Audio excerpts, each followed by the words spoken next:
Rongjagwn Jisuni mungau Rezabgwn derhanai metai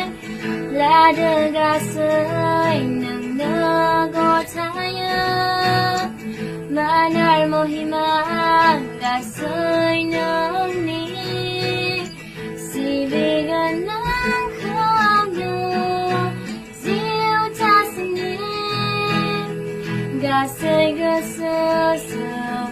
Gasai balasam Faligan nang ibasam Lagai ba Say chalai chiu chau Rao bagaya Jisuni onga Basai sanai Jisuni alu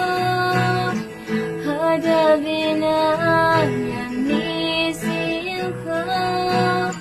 Mengganangan Sabrangai sil Sibigan ng kanya Siu tasandi Gasay gasasan Gasay balasan Paligan ng ibasan Lagar ba Say chalai chiu chau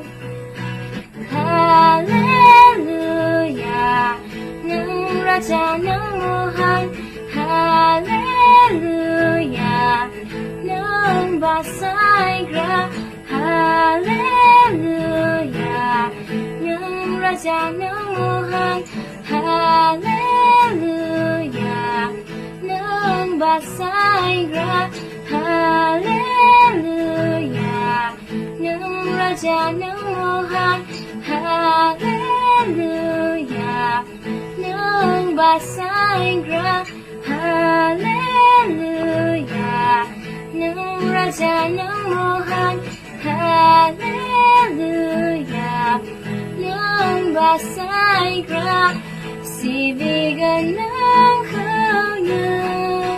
Siu tasanding Gasay gasasan Gasay balasan Paligan ng ibasan Lagar ba Say chalai chiu chau